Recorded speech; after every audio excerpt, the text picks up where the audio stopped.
রাশির রাজা জ্ঞানের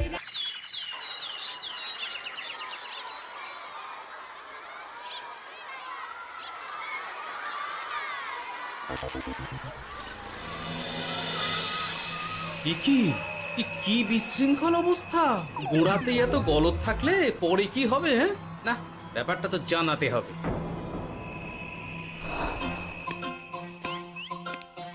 এই তো মহারাজের প্রিয় গোপালও চলে এসেছে। তাহলে এবার সভা শুরু করা যাক মহারাজ। সে আপনি যাই বলুন না কেন মন্ত্রী মশাই, আজ আমার আপনার সাথে ঝগড়া করার কোনো ইচ্ছেই নেই। কেন গোপাল, কি হয়েছে তোমার? কি আর বলি মহারাজ, কৃষ্ণনগরের ভবিষ্যৎ দেখে আমি তো ভাষাই হারিয়ে ফেলেছি। বলো কি, কৃষ্ণনগরের ভবিষ্যৎ? তা শুনি শুনি, খুব ভালো কিছু নিশ্চয়ই। এতে আর শোনার কি আছে মহারাজ, অবশ্যই ভালো হবে। সে কথা তো আমি একবারও বলিনি মন্ত্রী মশাই। আহা গোপাল, ভনিতা না করে বলি ফেলো না দেখি, কি এমন দেখেছো কৃষ্ণনগরের ভবিষ্যৎ? তাহলে শুনুন, কৃষ্ণনগরের ভবিষ্যৎ ঘোর অন্ধকারে, মোটেই ভালো নয়। হ্যাঁ, বলো কি? কৃষ্ণনগরের ভবিষ্যৎ বলতে আমি ছোট ছোট ছেলে মেয়েদের কথাই বলছি। ওরাই তো আমাদের কৃষ্ণনগরের ভবিষ্যৎ। ঠিক কথা, কিন্তু তার সাথে অন্ধকারের কি সম্পর্ক? সম্পর্ক আছে মহারাজ। আজ সকালে রাজসভায় আসার পথে দেখি পাঠশালায় বাচ্চাদের পড়াশোনা বাদে সবই হচ্ছে। তা এরকম চলতে থাকলে কি করে রাজ্যের ভালো হবে বলুন দেখি? না হওয়ারই বা কি আছে শুনি? পড়াশোনার সাথে রাজ্যের ভালো খারাপের কি আছে? সত্যি মন্ত্রী হয়েও যে আপনি এসব কথা বলেন ভাবলেও অবাক লাগে। গোপাল, মুখ সামলে কথা বলো। আপনিও তাহলে আগে বুঝুন, তারপর কথা বলুন। উফ, আবার শুরু হয়ে গেলে তোমরা। ক্ষমা করবেন মহারাজ, কিন্তু আমি তো কিছু শুরু করিনি। মন্ত্রী মশাই তো না বুঝে কথা বলছেন। আপনি বলুন মহারাজ, বাচ্চারাই তো সমাজের ভবিষ্যৎ। হ্যাঁ, ওরা এখন যা শিখবে সেটাই তো পরে কাজে লাগাবে। ঠিক ঠিক, শিক্ষার গুরুত্ব অনেক, তাকে এত অবহেলা করলে তো চলবে না। সেটাই তো মহারাজ, একে তো সকলে পাঠশালায় আসে না, তার উপর যে কয়জন আসে তাদের মধ্যেও কেউ খেলে বেড়ায়, কেউ ঘুরে বেড়ায়, এসব হয়। বুঝলাম, কিন্তু রাজপণ্ডিত কিছু বলে না। কি করে বলবেন মহারাজ? উনি তো নিজেই ঘুমে ঢুলতে থাকেন। কি? আমি কালই রাজপণ্ডিতের সাথে এই ব্যাপারে কথা বলবো। কিন্তু শুধু রাজপণ্ডিতের সাথে কথা বললেই হবে না মহারাজ, তার সাথে এমন কিছু করতে হবে যাতে ছেলেপুলেরা রোজ পাঠশালায় খুশি মনে এসে পড়াশোনা করে। তার জন্য কি করা যায় বলো তো? আর তোমার কাছে কি কোনো উপায় আছে? থাকলে তো আগেই বলে দিত, এত সময় ধরে অভিযোগ করে যেত নাকি? আচ্ছা, আপনার কাছে কি কোনো উপায় আছে মন্ত্রী মশাই? মানে এখন নেই, ভাবতে হবে। তাহলে একটু চুপ করে থাকুন। ছাড়ো না গোপাল, তুমি বলো। আমি বলছিলাম, ওই বাচ্চাদের পাঠশালার প্রতি আগ্রহ আনার জন্য যদি একবেলা ভাত, ডাল, দুধ, ডিম ইত্যাদি খাওয়ানো যায় তাহলে সেটা কার্যকর হবে বলে মনে হয়। অসম্ভব! রাজ্যের কত খরচ বেড়ে যাবে জানো? তুমি থামো তো মন্ত্রী, সব সময় খালি উল্টো কথা বলা। আমি একদম একমত গোপালের সাথে। কৃষ্ণনগরের উন্নতির জন্য আমি সব করতে রাজি।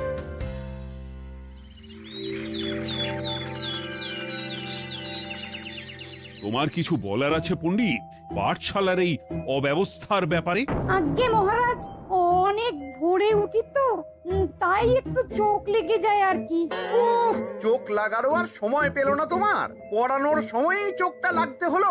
যাই হোক, যা হওয়ার হয়ে গেছে, আর যেন এমন না হয় সেটা কিন্তু মাথায় রেখো। আজ্ঞে মহারাজ, কথা দিচ্ছি আর কোনোদিন পড়ানোর সময় ঘুমোবো না। বেশ, আর মন্ত্রী, তোমার ওপর একটা দায়িত্ব আছে।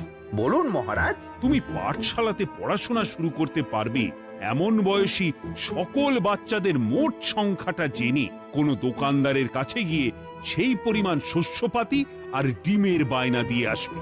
আর হ্যাঁ, একজন ভালো রান্নার ঠাকুর জোগাড় করো। যথাজ্ঞা। আরে বাস, এ তো দারুণ সুযোগ। এই ফাঁকে আমারও কিছু লক্ষ্মী লাভ হতে পারে। গোপাল, তোমারও একটা দায়িত্ব আছে। হ্যাঁ, বলুন মহারাজ।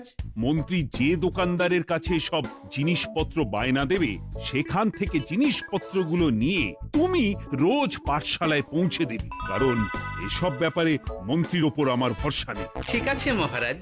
ও মহারাজের বেশি বেশি বলে কিনা আমার ওপর ভরসা নেই। সব জোগাড় করব আমি, আর শেষ বাজিটা মারবে গোপাল। আরে না, ভালোই হলো। আমি যদি কিছু করিও তবু দোষ পড়বে গোপালেরই উপর। কি ব্যাপার, মন্ত্রী মশাই কিছু বললো না এটা শুনে? কি ভাবছে এত?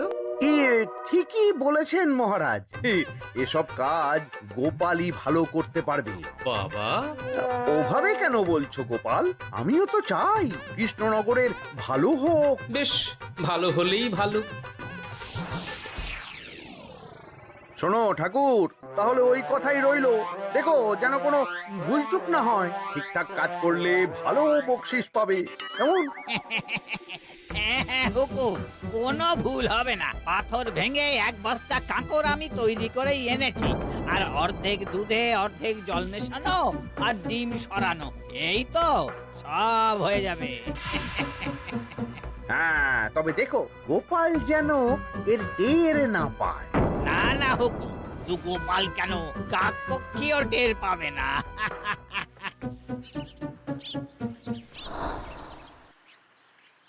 যাক বাবা, এবার শুধু জিনিসের দামটা মহারাজকে বাড়িয়ে বললেই কাজ হাসিল। এদিকে অতিরিক্ত মূল্যটাও আমার হবে, আর বাকি জিনিসগুলো বিক্রি করার পর সেই দামও আমারই হবে।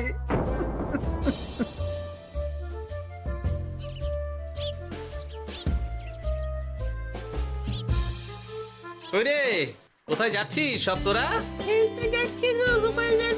কাল থেকে অবশ্যই সব পাঠশালায় যাস, কিন্তু বন্ধুদেরও বলিস যেতে। ভাত, ডিম, দুধ আরো কত কি ভালো ভালো সব খাবার দেওয়া হবে রে। তাই ডিমও দেবে? হ্যাঁ রে, মহারাজ এই নতুন নিয়ম করেছেন। আমি নিজে গিয়ে জিনিসপত্র দিয়ে আসবো। কে মজা, আমি তো তাহলে রোজ যাব পাঠশালা। আমিও যাব। বেশ দারুণ ব্যাপার হলো তো, এবার তো রোজ পাঠশালা যেতেই হবে। আচ্ছা বেশ, এবার চলি তাহলে।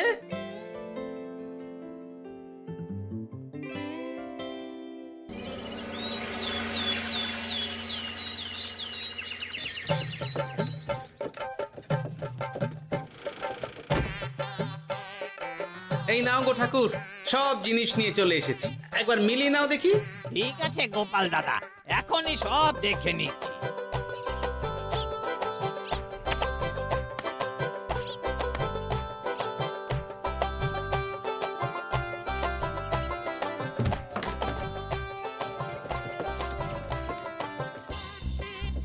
যাক বাবা, গোপাল দাদা গেছে। এবার মন্ত্রী মশাইয়ের কথা মতো সব করলেই কেল্লা ফতে।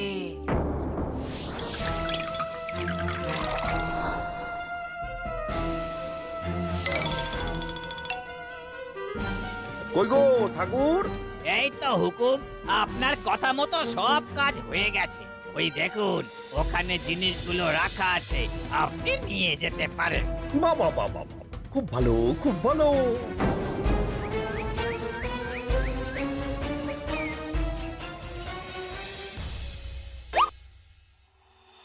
ও কি, অর্ধেক ডিম দিলে যে, বাকিটা কোথায়? কিসের বাকি? ডিমটা অমনি দেখতে। বললেই হলো, ডিম কখনো অর্ধেক হয়? বাকিটা কোথায় বলো, নইলে কিন্তু। আরে বাবা, তুমি ডিম খেতে খুব ভালোবাসো বুঝি? হ্যাঁ তো। তাহলে এটা জানো না যে অর্ধেক ডিমের দ্বিগুণ শক্তি হয়? সত্যি? হ্যাঁ, তা নয় তো কি মিথ্যে? ওই জন্যই তো আমি তোমাদের সকলকে অর্ধেক ডিম দিই। আরে বাস, এটা তো আমরা কেউই জানতাম না। ঠিক আছে, আমি আমার সকল বন্ধুকে এটা জানাবো। যাক বাবা, বিশ্বাস করলো তবে, নইলে আর একটু হলেই ধরা পড়ে যেতাম।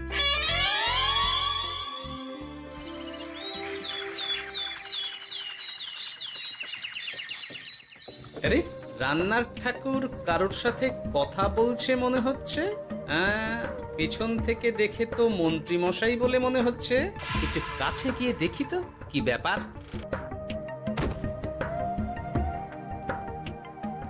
আরে গোপাল দাদা যে, তোমার কথাই ভাবছিলাম আর দেখো তুমি চলে এলে।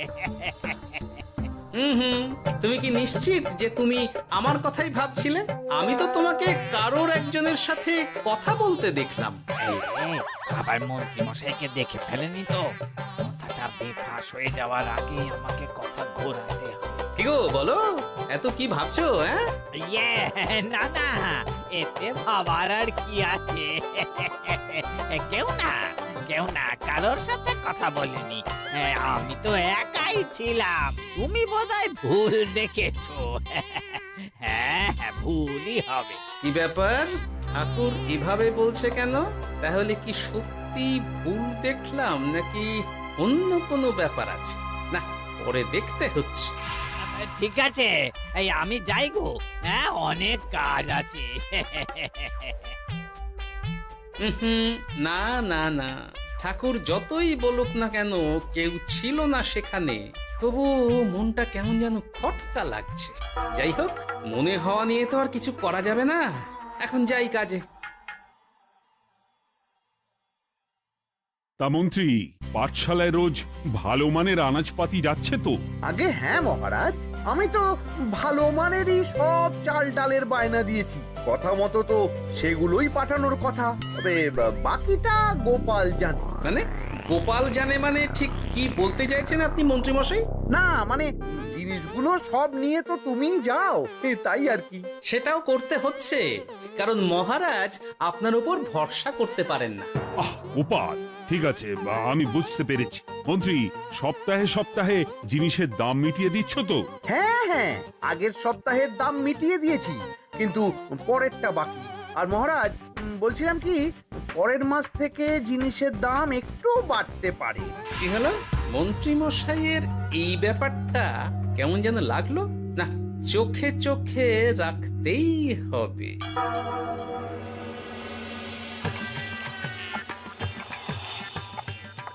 কিরে বুটি, তুই অর্ধেক ডিম খেয়ে বাকি অতটা রেখে দিলি কেন?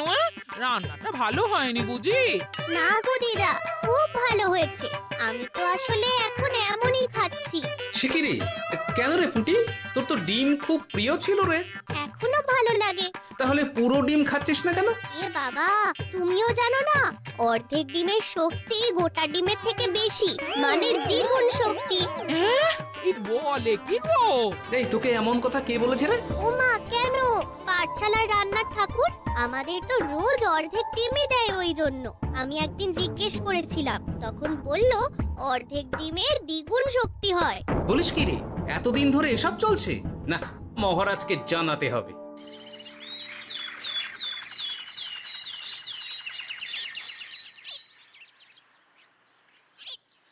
আরে গোপাল এত সকাল সকাল রাজবাড়ির দিকে যাচ্ছে কেন? গিয়ে আড়াল থেকে দেখি তো।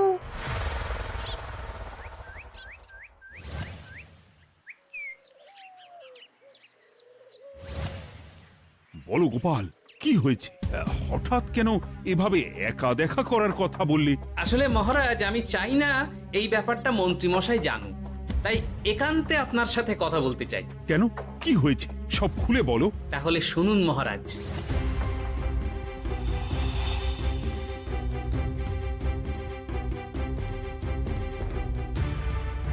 কি সাংঘাতিক ব্যাপার! আমি এখনই ওই রান্নার ঠাকুরকে কারাগারে বন্দি করার আদেশ দিচ্ছি। না না মহারাজ, সেটা ভুলেও করতে যাবেন না। আমার এই পুরো ব্যাপারটাতেই সন্দেহ আছে। পুরো পরিকল্পনার পেছনে মনে হচ্ছে অন্য কেউ আছে মহারাজ। তুমি ঠিক কার কথা বলতে চাইছো? প্রমাণ ছাড়া তো আমি কারো নাম বলতে পারবো না মহারাজ। এই রে, গোপাল বোধহয় সবটা বুঝতে পেরেছে। এবার কি করে নিজেকে বাঁচাই? কি করি? পেয়েছি।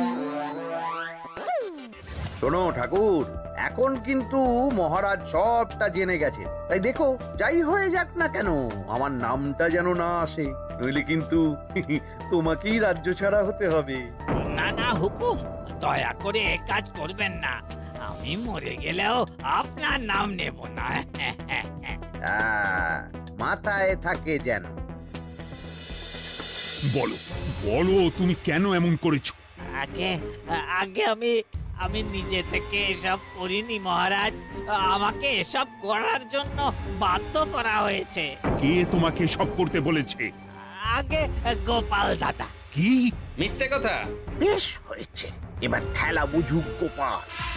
দেখলেন মহারাজ, খুব ভরসা করতেন না আপনি গোপালের ওপর?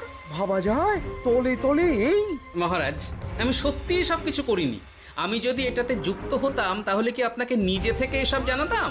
দেখো গোপাল, এখন এসব কথা বলে কোনো লাভ নেই। সবাই জানে তোমার মাথায় কত বুদ্ধি। তুমি ইচ্ছা করে আগে গন্ডগোল করে তারপর সেটা ঢাকতে নিজে থেকে সব বলছো। গোপাল, তুমি সত্যি করেছো কি করনি সেটা কিন্তু তোমাকেই প্রমাণ করতে হবে। এটা যেমন সত্যি যে এসব যে ঘটছে সেটা তুমি আমায় জানিয়েছো প্রথম, তেমনি এটাও সত্যি যে প্রতিদিনের শস্যের বস্তা তুমি নিয়ে যাও পাঠশালায়, তাই তোমাকেও যে সন্দেহের তালিকা থেকে বাদ দেওয়া যাবে না। বেশ, তাহলে আমি প্রমাণ জোগাড় করেই তবে এই রাজসভায় পা দেব।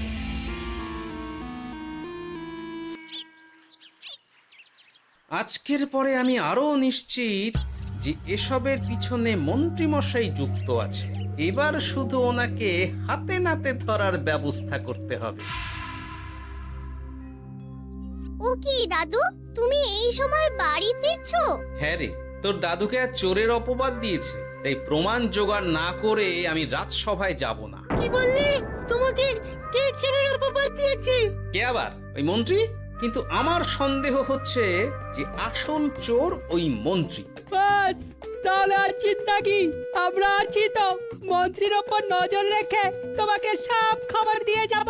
হ্যাঁ দাদু, আমারও অনেক রাগ হয়েছে। এতদিন মিথ্যে বলে আমাদের অর্ধেক ডিম খাইয়েছে। আমি এটা কিছুতেই মানতে পারছি না। এবার সত্যিটা সবার সামনে আসবেই।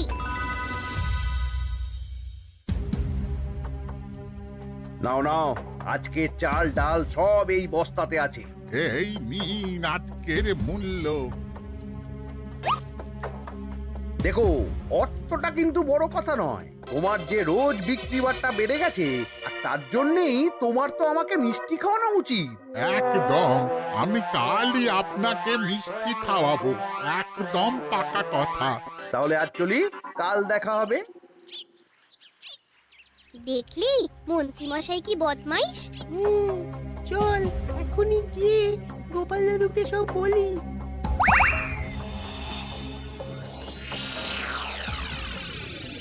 তাহলে এটাই হলো আসল ব্যাপার। খাওয়াচ্ছি ওকে মিষ্টি। হ্যাঁ গোপাল দাদু, একেবারে আচ্ছা করে দাওয়াই দিও। আচ্ছা শোন, আমার মাথায় একটা বুদ্ধি এসেছে বুঝলি। কাল তোরা ওই পাশের গ্রামের দোকানদারকে কিছু একটা করে আটকে রাখ, আর আমি সেই সুযোগে মন্ত্রীর সাথে দেখা করব। আচ্ছা, তুমি কোনো চিন্তা করো না। ঠিক আছে, তোরা এখন যা, আমিও একবার মহারাজের সাথে দেখা করে আসি।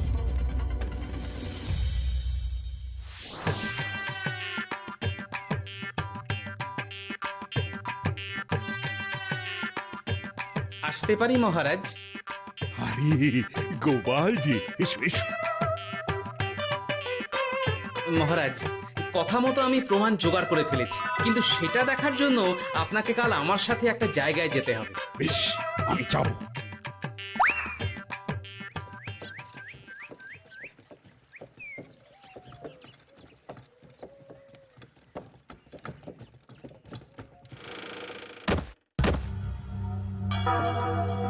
এই কি, তুমি কে? আগে আমি মালিকের খুব বিশ্বস্ত কর্মচারী। আজ সকালে মালিক একটা অন্য কাজে ব্যস্ত হয়ে পড়েছে, তাই আমাকে পাঠালো। কিন্তু কথা মতো আপনার জন্য মিষ্টি পাঠিয়েছে। এই তাই নাকি? দাও দাও দাও দাও, শুনেছি তোমাদের গ্রামের মিষ্টিও নাকি খুব ভালো। হ্যাঁ, ওই আর কি। নিন।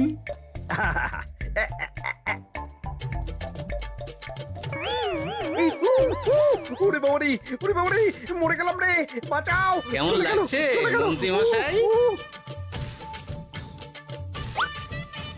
গোপাল, তুমি? তোমায় আমি ছাড়বো না। এই যে গোপাল দাদু আসল দোকানদার। আসল দোকানদার? এই রে, এবার কি হবে? তোমার কি আর কিছু বলার আছে মন্ত্রী? তোমার সব কর্মকাণ্ড আমাদের কাছে ফাঁস হয়ে গেছে। তোমার সাহস কি করে হয় কৃষ্ণনগরের ভবিষ্যতের সাথে এমন করার? ক্ষমা করে দিন মহারাজ, আর হবে না, ক্ষমা করে দিন। না না না না, শাস্তি তো তোমাকে পেতেই হবে। সেপাই, আজ থেকে মন্ত্রীকে রোজ সকালে 100 বার বেতের বাড়ি ও অর্ধেক খাবার দেওয়া হবে। অর্ধেক খাবার? কেন জানেন না? অর্ধেক খেলে দ্বিগুণ শক্তি বাড়ে। ওরে বাবা গো, আমার আমার আমার মাথা ঘুরছে।